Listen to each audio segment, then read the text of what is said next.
She announced, succinctly and without theatricality, the same things she had told herself by lamplight many times. The paper copy the defense had produced bore manual annotations that contradicted the metadata preserved in a commonly used document repository. The files the defense relied on showed edits attributed to accounts that did not exist, and the sealed envelope that had been marked as a client file in Mr. Walker's physical archives did not align with the electronic trail. She asked the court to permit her to identify the physical items and to allow counsel to inspect them under limited supervision. The judge hesitated, then granted a narrow permission. Maya could point out items and describe where and how she had found them. The gallery shifted. Cameras leaned in. For the first time in this case, attention turned from a spectacle to the material. If Maya's courage surprises you, drop a comment with 1 and like to share her story. They laughed at her once more, quieter this time, as if testing whether the room still belonged to its usual scripts. She did not smile. She moved through the small official choreography of hearing, standing, answering form questions under oath, and maintaining a vocabulary that never claimed expertise she did not hold. She did not say she was a lawyer. She said she had worked in the Walker household for nearly 3 years. She said she had found a sealed packet in a storage box labeled "Alter Legal" in a file cabinet behind the study where Mr. Walker kept papers he wanted close. She said she had, on a later day while dusting, seen a digital file open on an office monitor whose metadata did not match the handwriting on a printed agreement. Her testimony was short and technical, but rooted in exactness. Where others could treat the discrepancy as a footnote, she made it the center of attention by the way she described method and location. A stack of binding clips, a sticky note that read, "Paul, check Zurich." A line of handwriting she had recognized from Paul Temple's planner because she'd rewritten his grocery list one Sunday and seen the same looping flourish.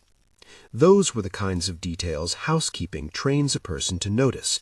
Patterns, repetitions, where someone leaves a thing when they're careless. Outside the courtroom, the world would call it theater. To those who had been listening to litigation for months, it was one more unexpected data point. To Maya, it was a thread, and she had a habit of pulling threads. After the hearing recessed, counsel reassembled with their clients. Douglas Walker watched her with a look that mixed curiosity and something like guarded respect. He had always been used to people filling the roles he assigned. This woman did not fit any category he had on his roster. Lauren West's jaw tightened. Professional skepticism settled onto her face like a costume, and Martin Lyles, Alt Holdings General Counsel, sat quietly, the kind of man who preferred documents do the talking. The room hummed with the electricity of possibilities, and the cameras caught the moment in glossy frames meant later for op-eds. That night, Maya did what she did most nights. She picked up her chipped mug, poured reheated coffee into it, and opened a legal text she had read a dozen times. She was a former law student who had left school when her father's diabetes bills began to exceed her scholarships. She had not abandoned the law because she stopped believing in it. She had left because the law, like so many institutions, required money and availability she simply did not have. After working the night shift at a private home, she came back to a modest apartment with a sagging couch, a bookshelf with more highlighted passages than trophies, and a ledger that never balanced. She studied case opinions in old margins of the textbooks she could not afford to shelve formally. She annotated with a pen that had smudged more often than not. She learned method more than theory, how to read a document for what it left out. Her neighbor, Mr. Lee, who ran the bodega downstairs and called her Maya Girl with a fondness that felt like family in a city full of strangers, would sometimes joke that she studied like she was saving the world. She laughed with him once. The truth was narrower. She was trying to be prepared for when the world demanded something of her. She had been cleaning a house one minute and listening to a podcast on chain of custody the next because her curiosity is practical. She likes to string the beads of fact into a clasp. The weeks after her court appearance became a collage of steady, small motions stitched to high-intensity decisions. When the lead counsel finally acknowledged that Paul's disappearance had left holes in their narrative and that the defense needed more than spin, it created an opening someone had to fill. Not an opening to act as counsel, that was forbidden, but an opening to gather and authenticate the facts. Maya did not know forensic labs by name at first. She knew them by reputation and by what she could learn with a careful email. Reggie Holmes, an investigative reporter who had been covering the litigation for months, called her 2 days after the hearing. He had been the one to call her the Maid in a headline once, and then call it wrong twice when he realized the phrase was lazy. Reggie's eyes were always a little too hungry for the next lead. He smelled of old coffee and newspaper ink. He found her a weeknight at the late shift before she'd closed Walker's study for the day, and instead of the usual newsroom arrogance, he brought a soft, practical courtesy. "You turned their attention to something real," he said. "If you want to pursue this, I can help with access to sources I trust, but it needs to be handled like evidence." Marcia Delgado arrived as a different kind of help, an independent legal advisor with a reputation for meticulous chain of custody protocols and an empathy for people who came to law through unconventional paths. Marcia's office smelled faintly of lemon oil and was full of filing cabinets organized with a discipline that made Maya feel calm. "You have to make the evidence invulnerable to the defense's plausibility attacks," Marcia told her. "If it comes to court, they will try to make this about you standing in a room. We will make it about the documents themselves." The first rule they all repeated in variations was this: preserve, document, and never improvise. Maya had watched too many true crime shows to have illusions about quick fixes. The work was less glamorous than those scenes suggested. Nobody broke into servers with a hacker's flourish. Instead, they created bottlenecks of verifiable facts. For the physical items Maya had referenced in court, that meant signed receipts, notarized transfer statements, surveillance logs, and an independent forensic firm to confirm metadata without allowing anyone, especially an eager reporter, to alter the originals. The simplest facts would be their armor. Paul's co-working office offered the first real trail. It was a modest space in a converted warehouse belonging to a brand that sold flexible desks and used community coffee. The receptionist remembered him as always racing, and the janitorial staff remembered his mug the way people remember a neighbor's dog. He left it in a break room and never reclaimed it. Maya walked through the space barefoot on carpet crumbs in her memory. She felt the same observational muscles flex that had been quiet in her evenings. Reggie and a quiet private investigator, who preferred to remain a shadow, accompanied her. They did not find Paul there. They found his planner, a spiral-bound notebook with the margin inscription Project ALTRT and penciled faintly Storage ZRH. There were a few loose receipts and a coffee stain that bled some of the ink into ambiguity. The planner's entries were in a hand Maya now recognized, the looping flourish, the shorthand abbreviations that matched the sticky notes she'd picked up from Mr. Walker's desk. Among the planner's entries was a receipt that included a storage locker number at a facility on the outskirts of town. A storage locker is the kind of place that invites myth but delivers paperwork. The rental log at the storage facility was bureaucratically devout: dates, signatures, ID numbers. The tenant's name matched a shell corporation listed in Paul's last set of emails, Zurich Meridian Holdings. The receipt showed access that coincided with a few dates the court had flagged as key to the disputed contracts. It was not a smoking gun. It was a ledger entry, a time-stamped fact that suggested trajectory. Maya took a photograph of the receipt and placed the original into an evidence envelope that Marcia immediately logged. They filled out the evidence intake form, both of them signing in ink that would later be compared to the ink on other notarized transfers. The rules were small and sensible. Document every touch point, record who handled any object, and never allow an original to be in two places. The storage locker itself felt like a scene from a different life. It was fluorescent and small, humming with mechanical locks. When they opened it, the smell of old paper and plastic greeted them. Inside were bankers' boxes, labeled, alphabetized, and in one case, misfiled. In the corner, beneath a stack of glossy promotional materials for Alter Holdings, a sealed envelope with a red wax mark lay as if it had been waiting. The wax was cracked in a way that suggested someone had opened and resealed it roughly. When Maya recognized handwriting on a sticky note affixed to the box, a colon of short, distinctive strokes, her chest tightened. They did not open the envelope in place. Rules again. Marcia produced sealable evidence bags and a short form that looked like paperwork from another century.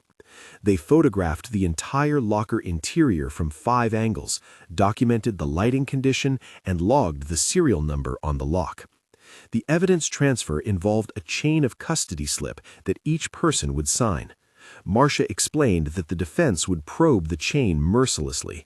If there was any gap, a judge might exclude the item from consideration. A gap in the chain is an invitation, she said. So they sealed, logged, and transported. The envelope went into a secure bin at a forensic lab Reggie recommended, the same lab that had handled metadata for media companies when their files were disputed. Maya watched the sealed evidence wheel into a back room with a kind of separation she had felt before when she folded shirts for an employer. There is a gap between hands and the final product, and you must trust the system if you believe it to be just. She felt distrust as a low hum she could not quite silence. In the early hours, she made an extra copy of the storage receipt and tucked it into a different pocket. The forensic confirmation would take days, perhaps weeks. Metadata analysis is patient work. It requires specialists who can say whether an edit timestamp was genuine or backdated, whether a file's header had been altered, whether an IP address in a server log matched the claimed origin. Marcia explained these processes simply. Metadata is a document's fingerprint. It can be preserved and compared.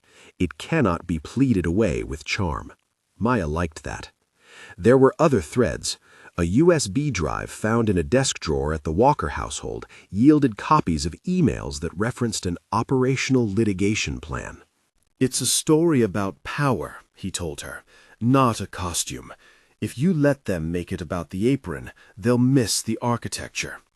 He worked to shift coverage toward procedural substance, photographs of sealed envelopes, quotes from independent experts, explanations in plain language of what metadata shows. Slowly, the narrative began to change. The Maid versus Billionaire frame lost some of its energy when journalists started to present the timeline of access, the storage receipts, the notarized logs. At the heart of all of this was an uneasy alliance with Douglas Walker himself. He was complicated in ways that made Maya wary of neat moral arcs. He had been arrogant once, a man who expected people to hold roles he had assigned. When confronted with the notion that someone who had been cleaning his study could read the architecture of a scheme he was associated with, his first reaction was to look for explanations that preserved his sense of control. But the week after the hearing, he invited Maya to sit with him in a conference room in a building where light pooled like proof. He listened more than he spoke. He had men who wanted the case to be settled quietly. He had, unexpectedly, a conscience that had been pricked. "I don't want a staged win," he said to Maya one evening while she sipped tea she had brought. "If something rotten is here, I do not want a stake in it." Maya did not trust Douglas immediately. She did not need to. What she needed was reliability. Would he allow accurate evidence to be verified, even if the results were inconvenient to him? He said yes. That did not absolve the deeper mystery of why his counsel had disappeared that morning. Martin Lyles remained inscrutable. If anyone had designed a ploy to weaponize litigation for corporate ends, it would be a person who liked memos more than monologues. Maya could feel in the slow clicks of other people's keystrokes the outline of a plan she had yet to understand. The days blurred into a montage that was part strategy, part slow revelation.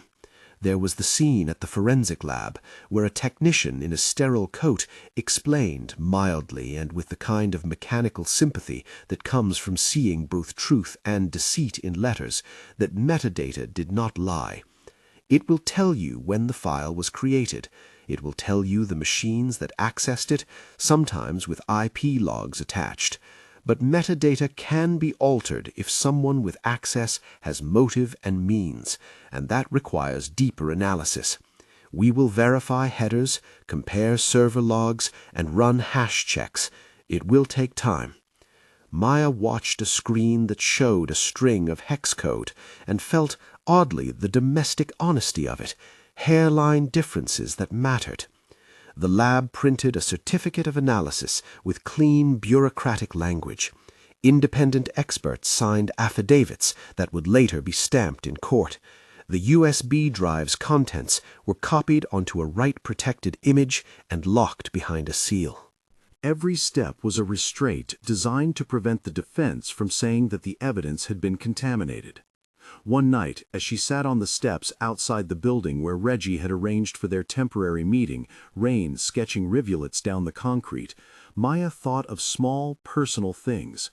Her father's laugh when she recited statutes to cheer him up, the way her mother had taught her to fold clothes in hospital rooms, the smell of lemon cleaner on her hands. It was astonishing and verging on ridiculous that these domestic details threaded through a case that had the potential to reshape how people thought about access to justice.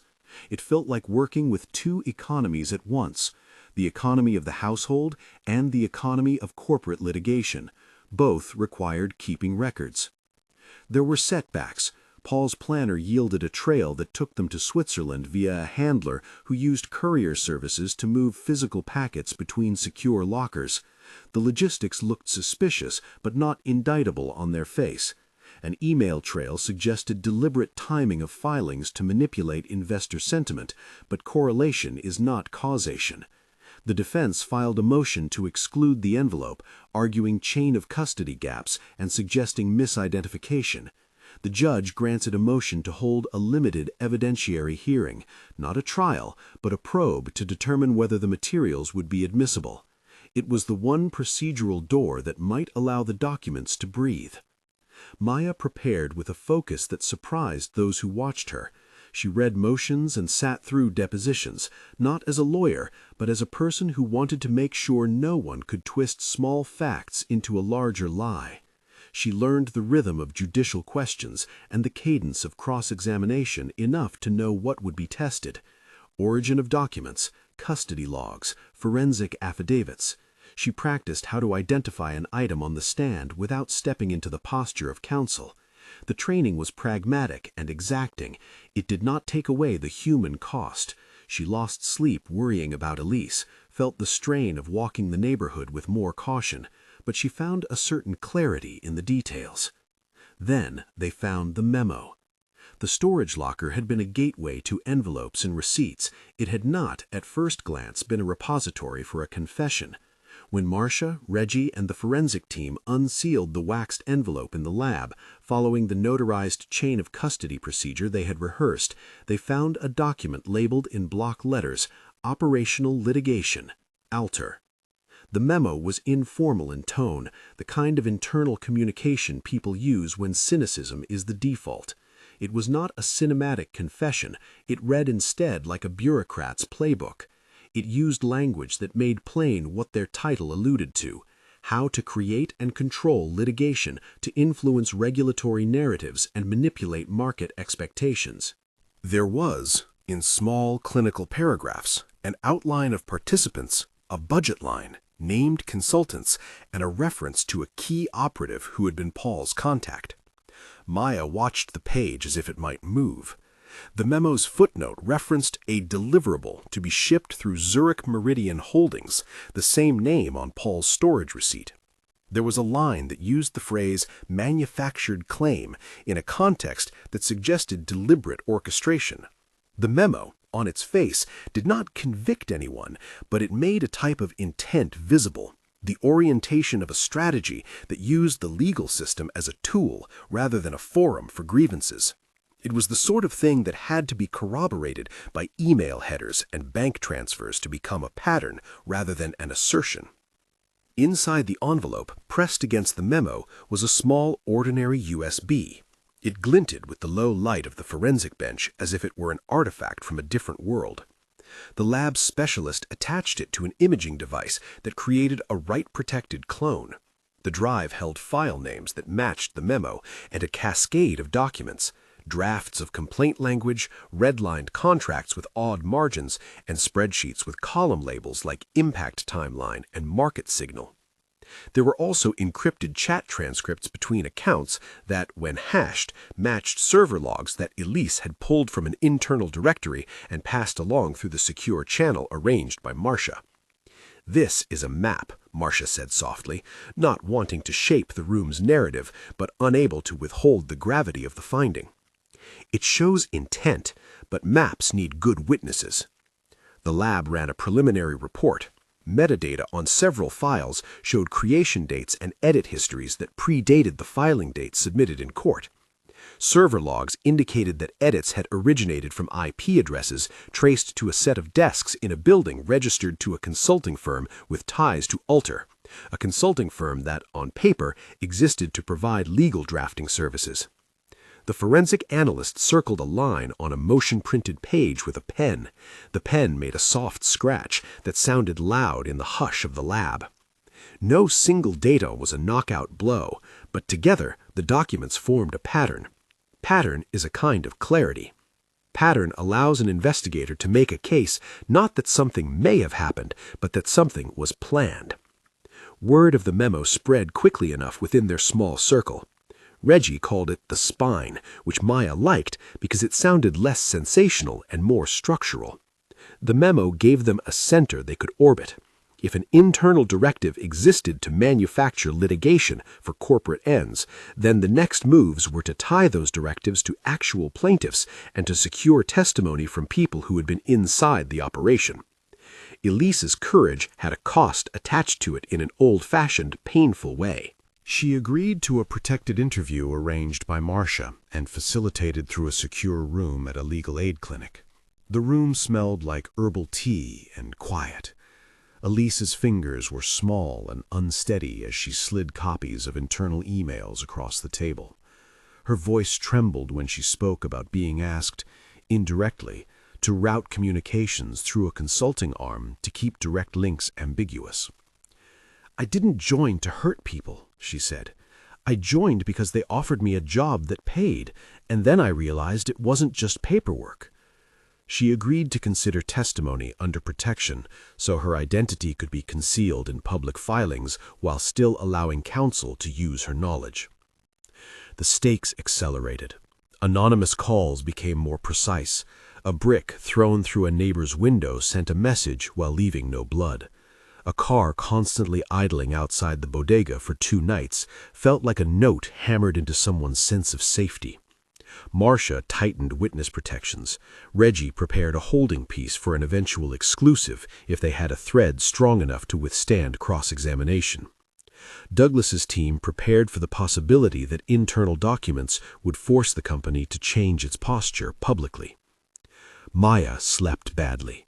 She kept the memo's photocopy under a stack of bills and watched the collar of her shirt as if it were a live hinge into danger. But there was also the fierce clarity of purpose she felt when the pattern of facts coalesced into something intelligible. The work in the late hours, the ritual of washing her hands and then opening a file, was for her an occupational therapy of sorts. Cleaning a living room and cleaning a record are not the same, but both require a particular attention to detail. They did not escalate rashly. Marcia insisted on slow procedural steps that would make it impossible for the defense to argue later that the evidence had been handled improperly. The forensic team made notarized copies of digital reports. They time-stamped hard drives using a neutral time-stamping authority. They obtained storage facility surveillance footage and had it authenticated. Every time they crossed a datum off the list, it had to be matched with a certificate or affidavit. The night they finally opened a key folder that connected financial transfers to the dates of implicated filings is the night Maya discovered how two economies, corporate and domestic, could collapse into the same personal reckoning. The spreadsheet was dull in its form. Columns and numbers, entries with beneficiary names, and small summations of wire amounts. But on one line, a string of microtransfers, amounts too small to attract obvious attention, flowed through a chain of accounts that, when followed, led to a consultant who had, in turn, been listed in the memo as liaison for plaintiff acquisition. It wasn't a bank heist. It was a pattern of small payments that made plausible the acquisition and orchestration of a claim. Maya felt her throat tighten. Patterns again. She had learned to love patterns the way other people loved music. She had a sense for when numbers were trying to be polite about deception. The team moved fast to secure bank confirmations. Marcia's paralegal drafted a set of subpoenas. Reggie insisted on preventive redactions before any story reached the public, fearful that sloppy leaks would undermine the fragile structure they were building. And then, as if the universe liked to test them, something went wrong in a way that felt both frighteningly specific and frustratingly bureaucratic. Paul's account of the night he disappeared surfaced in a hazy set of CCTV frames from a strip mall 40 miles away. In the lower corner of one frame, a car with a license plate half obscured by grime reversed slowly, leaving just enough ambiguity that the image read as curiosity, but not proof. The defense used this ambiguity to file for further discovery into Goddess Consulting, the petite firm that had facilitated transfers. The court obliged with an order for deposition. That meant more time, more public exposure, and a pressure cooker building around a small group of fragile people. Maya found herself in a loop she couldn't predict but could prepare for. She learned to hold on to the small facts, the sticky note on a shelf, the way Paul filled out his planner, and let them anchor large decisions. Reggie began to speak of a turning point. If we can link the memo to wire transfers, to recruitment of plaintiffs, and to edits on the complaint that never came from the plaintiff's counsel alone, then you get a picture. He did not say picture of what. He did not have to. Maya saw it. It was a portrait of litigation weaponized as commerce. Threats tightened. Elise's father received a phone call full of static and a voice that said nothing but left an icy residue. Reggie received a brief email suggesting that if he continued to report in a personal way, things could happen to his camera equipment. The law, despite its processes, felt porous. The city looked indifferent. Yet every time fear bent them, the protocol held. Notarized logs, sealed chain of custody, independent labs, and the quiet resilience of people exhausted but refusing to be erased. And then, on a windless weekend when the city's noise felt like a distant radio, Maya sat in a small room with 2 lights set for clarity and watched Marcia break the evidence seal in real time. The wax cracked and small shards fell like tiny decisions. The memo lay between them like an ugly truth dressed in bullet points. The USB glinted. As the forensic specialist attached it to the imaging machine, the lab printed a header, Exhibit Z, Metadata Image 001. Maya had felt before the way a discovery shifts everything. This time she felt it like a change in the weather. The pressure dropped, and the air tasted like static before a storm. The imaging device hummed low and honest. Files populated on the sterile screen. The first few lines of a consolidated document scrolled in a careful code, dates, names, directives. It did not accuse with melodrama. It arranged facts with the clinical precision of someone writing a shopping list. Look at the timestamps, the analyst said, and pointed. The creation dates here predated public filing dates by days. The edited versions show a red line that matches language in the finalized complaint. The email headers showed that several drafts came from accounts tied to a consulting firm with ties to an alter executive. The chain was not a thread, it was a rope. For a long time, no one spoke. The only sounds were the soft clicks of the machine and the distant city. Maya felt the room tilt in a way that felt like recognition. A hidden architecture had been revealed, and the team held their breath as if they were in a vestibule before a long hallway. "This is not proof in itself," Marcia reminded them, in the practical voice she used to keep everyone from racing, "but it gives us probable cause to add a prosecutorial referral to our packet. We can show intent, which is a critical element if we can link it to procurement of plaintiffs and to financial inducement." Now there were choices to be made about how to move. Going public would bring scrutiny and risk. Staying quiet could allow the forces of institutional inertia to reassert control. Douglas called Maya that evening and asked to meet. He wanted to know whether she believed the materials were authentic. He spoke without posture for once. His voice was human, and the sound surprised Maya. She told him the truth she had been learning to keep. "They're consistent, but consistent is not convicted. We need to make sure every touchpoint is verified." He did not argue. He simply said, "Then we do it right." They chose, finally, to do it right. Notarized affidavits, a scheduled press conference that would not be a sensation but a context for documents, and a court motion to compel further discovery. They would not rush to expose the memo without independent forensic confirmation and corroborating evidence from Elise and other internal witnesses. The team agreed on a slow, surgical public engagement that would force reporters to face documents, not drama. As night softened into the pale blue of approaching dawn, Maya sat alone at a small kitchen table, the memo's photocopy in front of her, a pen near the top right corner, as if she might sign off on a future not yet hers to claim. She folded her hands and tried to imagine the mechanics of accountability. The law could be a blunt instrument used by people with money. It could also be a ladder for those who refused invisibility. In that moment, she felt one thing very sharply. The cost of being visible is not eradication of fear, but the obligation to carry it forward. Then the phone buzzed with a text that was a small, savage punctuation. An image taken from the outside of the storage facility showed the storage facility's lot. A lone car parked beneath a sodium lamp with a familiar dent near the passenger door. Someone had taken the photograph from a distance and framed it to look incidental, a neighbor's snapshot, not a threat. But the timing made it a cold punctuation. The image was sent the same night the team finalized the lab's preliminary report. It arrived as a text with no number attached, and Maya understood immediately that someone wanted to see, to remind her that observation could be intimidation.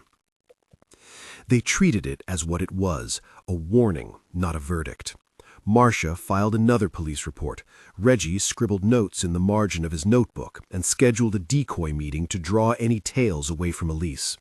The private investigator tightened the cage of anonymity around their witnesses.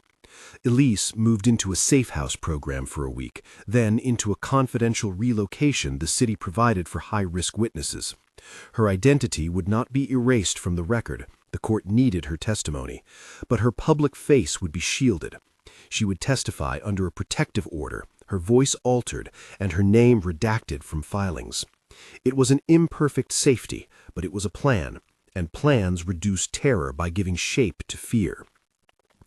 The team redoubled formalities. They stacked notarized copies of the memo, each stamped and foldered with an affidavit listing the chain of custody. They obtained a secondary, independent verification of the USB image from a different lab in another city, a redundancy Marcia insisted on because redundancy frustrates smears. Each file was hashed, each hash was printed, notarized, and logged. The storage facility provided a certified copy of its rental log and surveillance footage, and an archivist authenticated the clip with a declaration that certified tamper-free video handling. The bank issued a letter confirming micropayments traced to a consulting firm associated with the memo. The letter did not say crime, only fact. These transfers matched dates and account numbers. Small things, prosaic and immutable, like stamps and serial numbers. Each one a rivet in a structure they hoped would not collapse under the weight of procedural challenge. Alter's response was swift and measured the way corporate engines are. A terse public statement promising full cooperation with any inquiries, a denial framed in legal polish, and a conventional PR narrative about aggressive litigation tactics. Martin Lyles, who had always preferred to let documents speak for him, filed a motion to exclude the storage envelope and the USB on grounds of potential contamination and possible planting. He painted the envelope as an unverified artifact in a chain with gaps no judge could ignore. The motion was a legal arrow aimed at a predictable vulnerability. If they could create enough suspicion about how the envelope had been handled, the judge might set the documents aside. Maya watched the defense's filings with the same steadiness she used to watch stains lift from a shirt, close enough to see the problem, patient enough to work it out. She did not write motions, she read them late into the night and fed Marcia counterpoints. They had anticipated the challenge.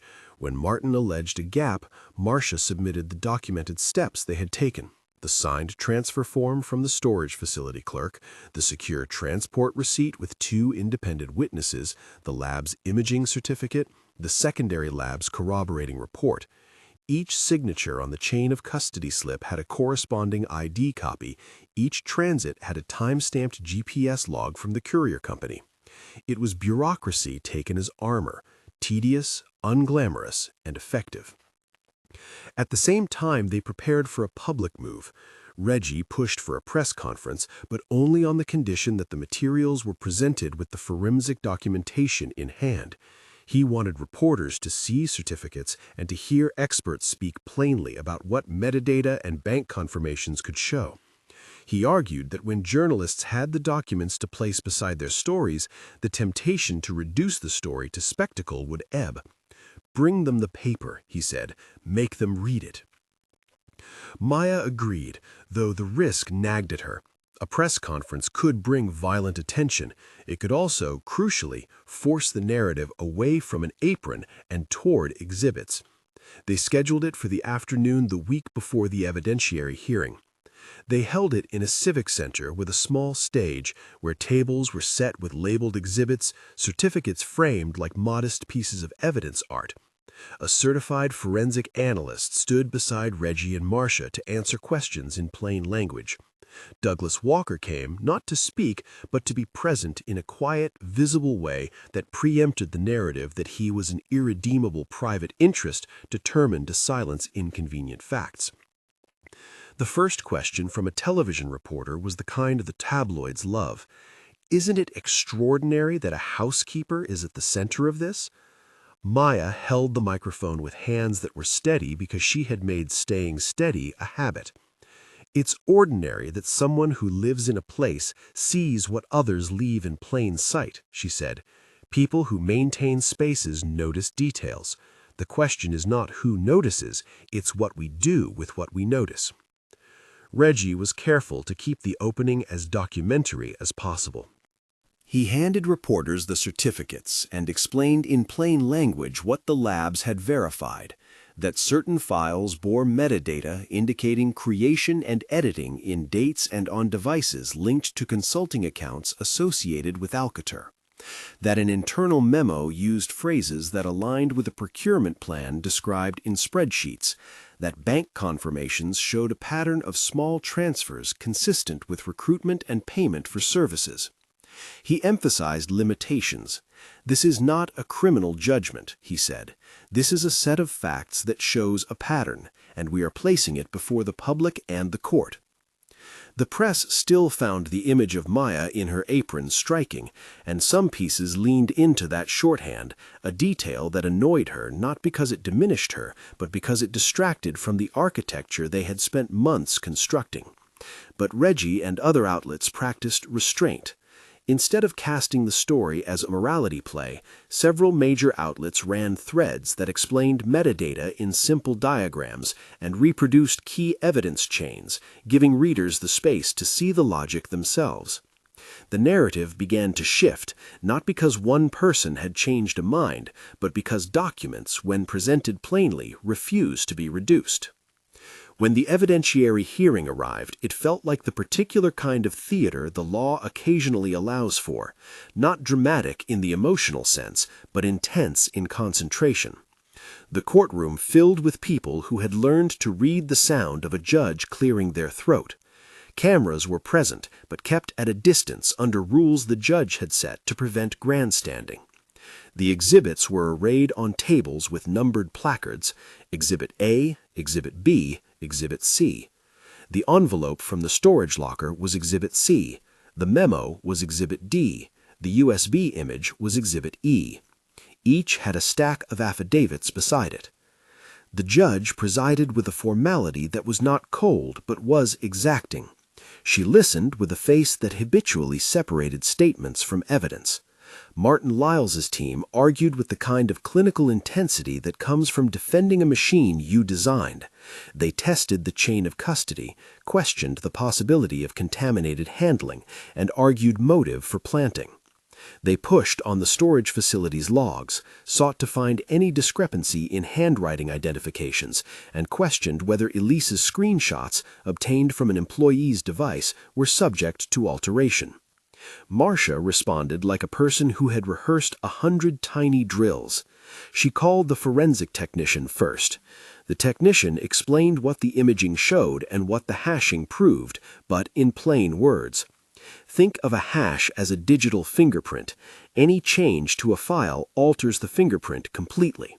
The lab had used write-block devices, meaning the original USB had not been altered during imaging. The technician demonstrated the printed hash values and the chain of custody documentation that accompanied the drive from pickup to lab. The judge, who was not technical, asked about margin of error, and the technician explained that hash verification was precise. You either match or you don't. They matched. Next, Marcia called the storage facility manager. He testified about the rented locker, produced the original rental agreement, and described the entry logs that showed the locker had been accessed on specific dates by a user registered under Zurich Meridian Holdings. He explained the facility's camera system and confirmed that the surveillance footage had been authenticated by an archivist who matched timestamps and file integrity markers. When Marcia handed the authenticated clip to the clerk, the screen showed the door opening on a date that lined up with Paul's last logged visit and a second date shortly before the memo was mailed into the box. It was not a smoking gun of intent, but it was a reliable hand on the rope that connected Paul to the locker and the memo to a courier channel. The bank's compliance officer then provided a dry but crucial accounting. She explained in plain terms what bank confirmations were and what microtransfers indicated. They did not prove motive, but they mapped certain cash flows. She verified a series of transfers that, when aggregated, matched dates and sums that appeared in spreadsheets associated with plaintiff acquisition costs in Exhibit D. The defense lawyer cross-examined her about the limits of such data, money moves that can be explained from many reasons, but the cumulative testimony allowed the judge to see a pattern, not a single smoking item. Then came Elise's testimony, arranged under a sworn order that permitted her anonymity. She sat in a closed conference room, connected via secure video feed. Her face was obscured on camera and her voice altered, but the courtroom could hear her words, and it was clear by the pause between sentences that she had rehearsed answers not to script a story, but to keep it factual, precise, and defensible. She described emails she had received asking for redirections, her recollection of drafts being moved through a consultant's servers, and the pressure she felt when asked to obscure document origins. Under cross-examination, she answered calmly, giving dates, logging details, and corroborating the timelines that matched the memo and USB contents. Martin's counsel searched for motives to impugn her credibility. He suggested she might be a disgruntled employee whose resentment colored her recollection. Elise had anticipated this line. She had kept copies of messages saved in a secure system and provided them to Marcia through proper channels. The defense tried to push on whether anyone could have accessed her save files after their creation. Marcia produced MD5 check hashes for her electronic exports, and the lab confirmed they matched images stored in the secure chain. It was careful, thankless work, paperwork as defense against innuendo. Finally, the defense sought to make the story about Maya. They argued that she had motive to plant evidence, that her presence in Walker's study and access to documents created an opportunity. They painted a narrative of a person grown too intimate with a house's contents, someone who could have moved a thing from shelf to envelope. They asked whether the chain of custody could truly tie the envelope's origins to an alter-created packet. Maya rose to the witness stand because there was no way around it. She did not deliver speeches. She identified the boxes she'd seen and the sticky notes she'd noticed. She described in the plain verbs of a housekeeper and careful reader how the envelope had been stacked beneath a promotional packet, how the handwriting matched the planner she had found, how she had flagged Paul's planner entry, storage ZRH, in her notebook months before the envelope was opened. Her testimony did not require legal fireworks. It required precise, admissible description. She answered questions about how she had handled the items and what she had done to preserve their integrity. She had photographed the locker receipt, had signed the transfer with Marcia during pickup, and had been present for the sealing of the envelope into evidence bags in the lab. Her answers were cautious about law, but exact about fact. On cross-examination, Martin's lawyer applied pressure, asking whether she had any reason to interfere, whether she had ever handled court documents before. Maya answered with the truth. She was not a lawyer. She had not been trained to collect evidence beyond the small rituals of the chain she and Marcia had developed. "I knew my rules," she said. "Document. Do not move an original. Tell someone who can log it." That answer, delivered with the calmness that had marked every scene of her life, undercut the caricature the defense hoped to draw. The hearing's most dramatic technical moment arrived when the defense suggested that the memo had been created after the filing and then backdated. The forensic analyst had expected this and demonstrated the server log correlation that showed file headers created on a server associated with consultancy accounts days before the official filing date. The analyst explained headers as if teaching a kitchen trick. You can pretend the tag on a shirt says it was made yesterday, but the factory stamp in the seam tells a different story. The lab's secondary verification in another jurisdiction had reproduced the same hashes and timestamps. The judge, who had asked procedural questions with true, careful curiosity, tapped a pen and asked, "If the files were altered by someone with access to that server, how would we detect it?" "It depends on the level of access," the technician said, "but we corroborated edits with server logs, with outgoing mail headers, and with the consultant's known IP ranges that appear in log metadata. It's a chain of digital events that align with physical events in the storage logs and bank transfers. Taken together, the likelihood of an after-the-fact manufacture drops considerably." Martin Lyle's defense team pushed back on the strength of likelihood as a standard. The judge listened, weighing the rigor of the labs and the redundancy of evidence. This is the kind of moment the law is built for, where certainty is not demanded and probability can still compel action. The judge conferred with her clerk, reread a few paragraphs of briefs, and then made a ruling that was precise but consequential. The court would admit Exhibits C through G for the purpose of assessing the motion at hand. The judge did not declare guilt. She did not promise punishment. The glass remained the same glass, only the light had shifted. But the admission of such exhibits allowed the evidence to breathe where earlier it had been suffocated. The hearing stretched into the afternoon, with lawyers on both sides drilling into small discrepancies. When the judge finally recessed to deliberate, the air in the courtroom felt taut. People clustered outside like a flock of birds at a single decision point. Reggie paced. Marcia wrote an updating note and left it on a pad because writing steadied her. Maya folded her hands and listened to the distant hum of courthouse life. When the judge returned her decision, it was measured.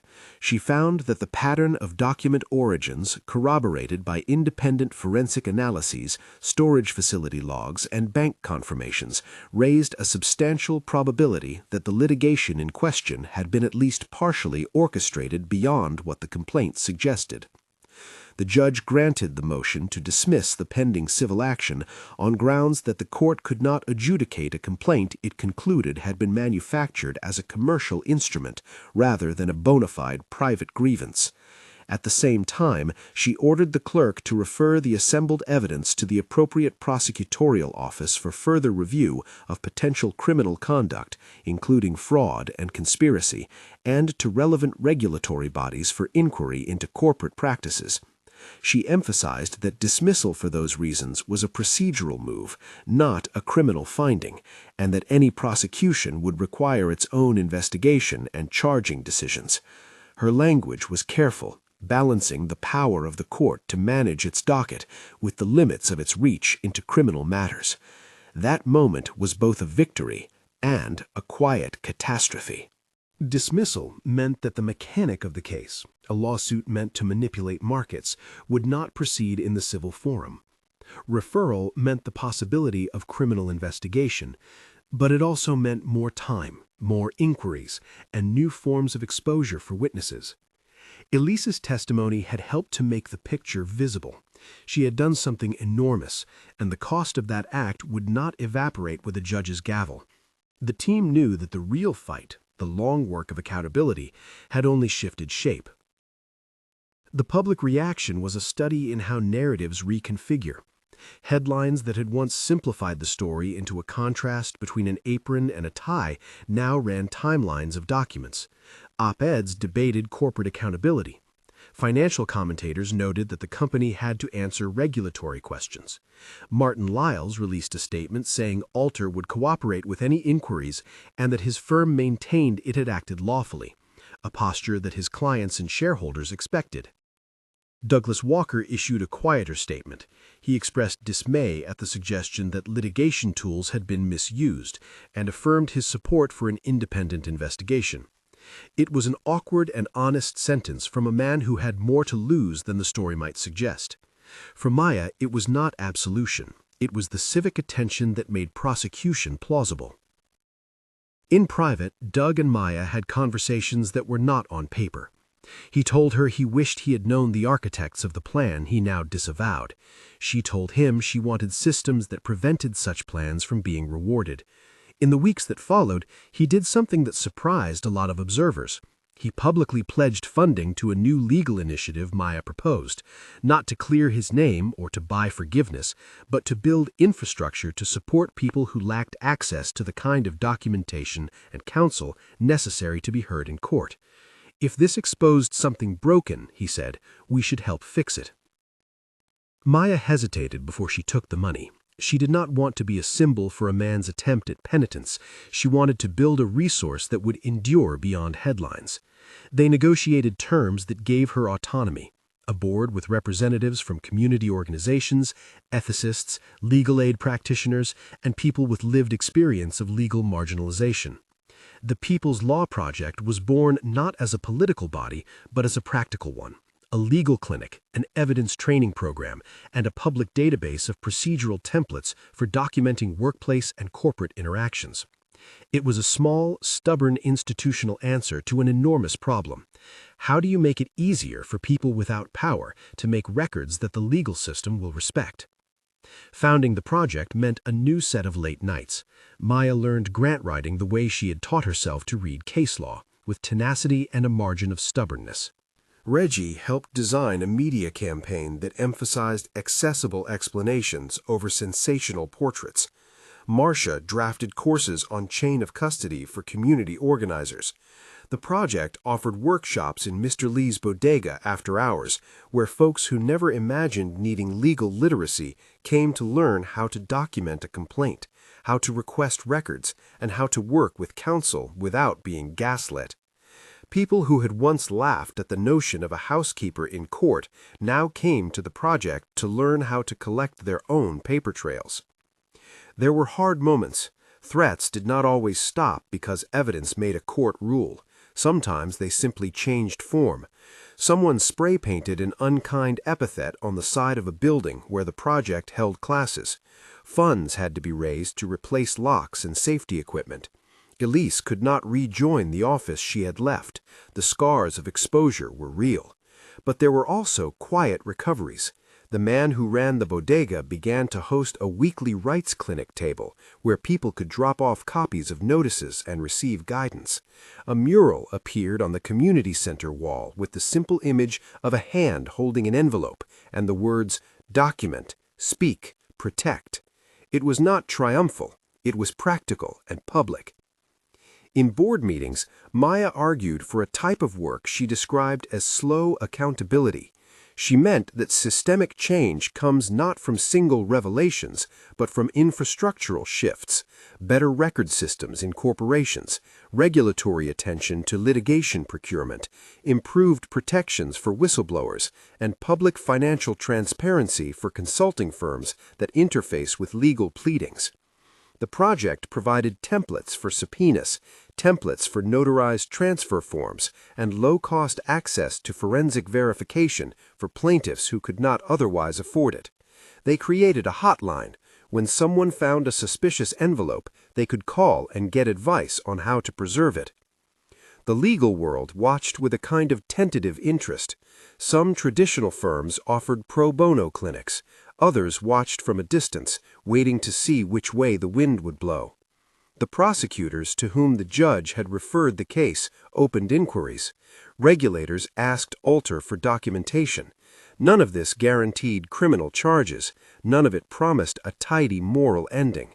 The law moves in seasons and only rarely in moments. What Maya and her allies had done was make an accusation legible enough that processes could follow.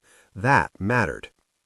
Douglas Walker's public evolution did not convert him into a saint. He remained a man of means who had once treated people as roles. He also became, in his own way, a reluctant ally. He testified before a regulatory panel, providing internal communications that he did not need to provide, and asserting support for stricter transparency protocols. His statements were measured, sometimes defensive, always wary of sliding into self-justification. Maya met him on neutral ground a year after the hearing at a community forum the project held on financial accountability. He listened as a new panel explained how micropayments could be tracked and how litigation procurement could be regulated. Publicly, he kept his distance. Privately, he worked with the project to fund research into corporate litigation practices. The seasons changed. The initial shock left room for methodical work. Regulators requested documents from Al Coulter. The company's stock wavered in response to uncertainty and then steadied as investigations remained in inquiry stages. No headline promised justice's completion. The narrative had become less about a one-off reversal and more about a continued, patient civic engagement. For the people who had risked themselves, Elise included, the result was not an end, but a reprieve long enough to breathe and then plan again. Maya kept working. She taught a class in the project's first year on simple forensic literacy, explaining in the same plain, unglamorous language she used in court what a metadata hash looked like and why a notarized transfer form mattered. She explained chain of custody in domestic metaphors. If you hand your employer's sweater to someone else and then ask for it back, you want a note saying you handed it to them, she would say. Her students laughed at the simplicity of the image and then wrote it down. The project began to turn the procedural habits of the privileged into common practices for the vulnerable.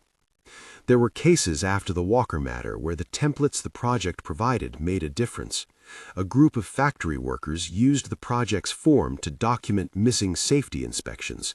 The documentation helped their counsel obtain an injunction.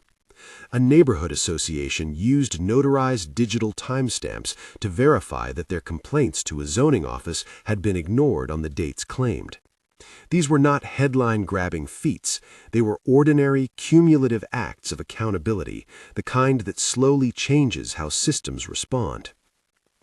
Maya sometimes returned to the courthouse at odd hours to watch people come and go. Justice, she had learned, liked patience.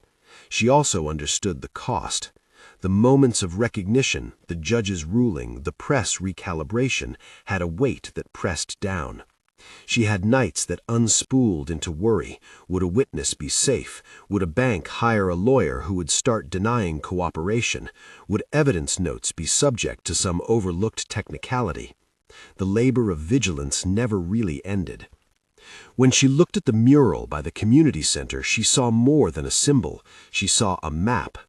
People had come to the project, learned to seal an envelope properly, to photocopy an item's receipt, to log a time-stamped email, to request a notarized copy. The mural's envelope was not a thing of romantic triumph. It was a practical object with corners folded and sealed. One morning, months after the judge's referral, Reggie called her with a piece of domestic news. A small nonprofit had used the project's templates to help another woman file a complaint where her employer had tried to conceal injury reports.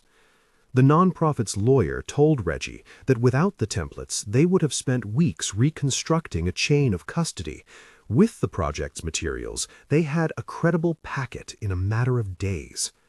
Reggie laughed in the phone and said, "You became a small kind of infrastructure." Maya thought of her chipped mug, the lessons learned between shifts, the way her mother had folded a hospital blanket to make a patient feel seen. She had never meant to become infrastructure.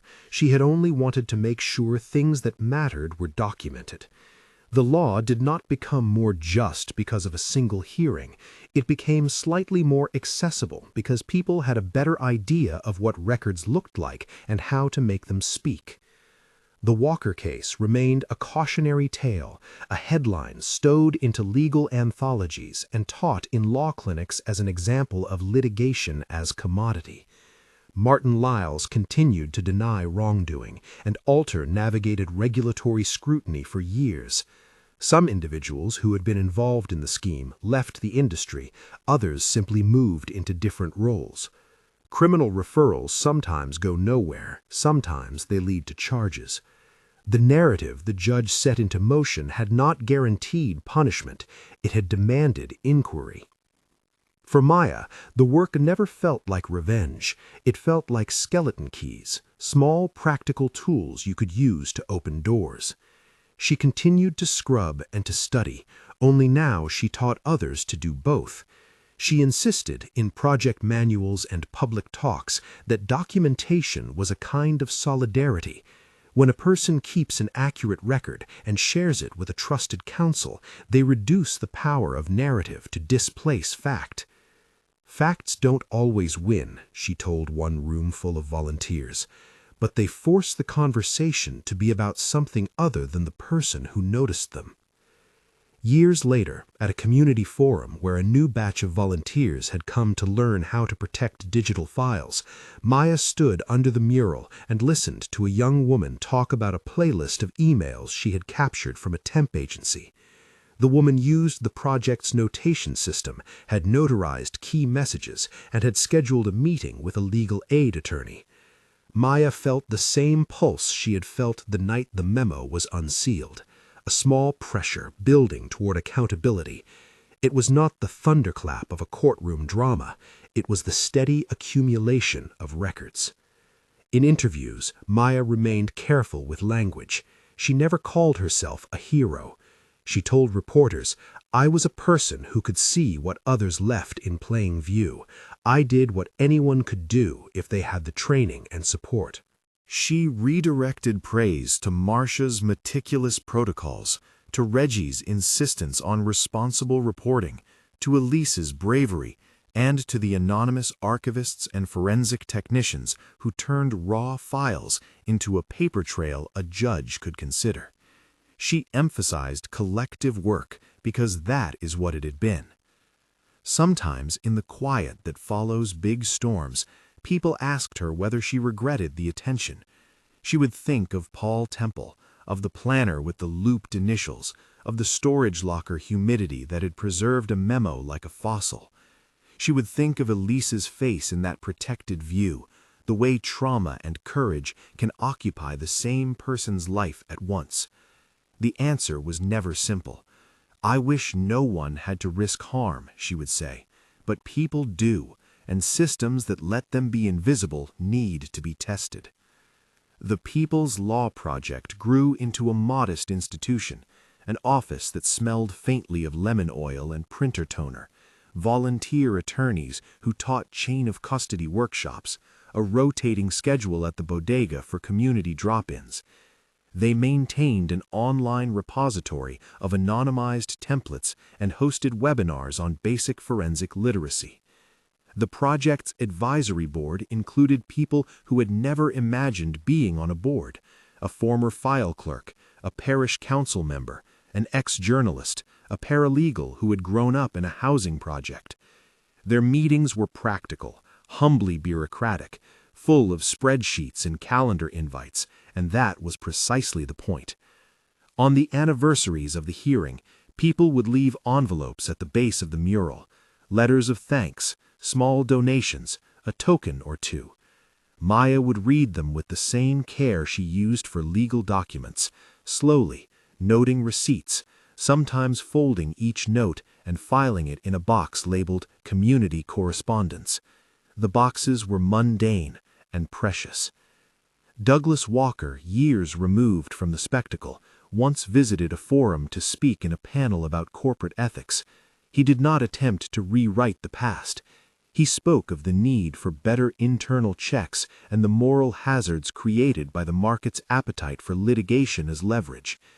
People in the audience listened, and some remained skeptical. For Maya, his presence was a reminder that accountability sometimes required alliances that were uneasy.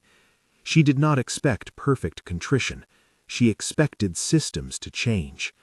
When the camera lights dimmed and the public interest ebbed into other matters, the project remained. It did not become a cure-all for corporate power, but it placed small obstacles in front of schemes that might otherwise have run unchecked. It helped people make their claims legible and made certain kinds of manipulative litigation harder to camouflage. Those were concrete wins. Maya's life kept the same simple core.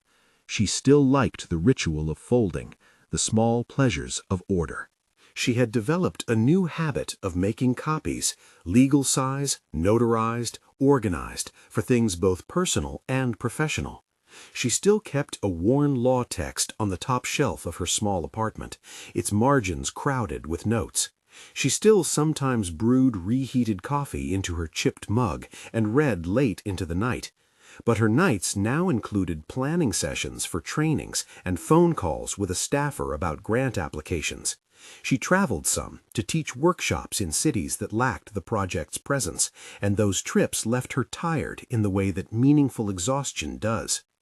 The Walker case remained a touchstone and a lesson, not because it ended corruption, but because it showed a plausible path from observation to accountability. The decisive element had not been a single heroic act, but a network, a housekeeper who noticed anomalies, a journalist who insisted on substance, a legal advisor who insisted on procedure, a whistleblower who testified under protection, and forensic technicians who let signatures and timestamps speak. Each part mattered. At the end of one busy day, after a community training and a long meeting about funding for a mobile notarization unit, Maya walked past the mural. The evening light fell across the envelope motif and made its painted edges glow. A child on a bicycle slowed to look.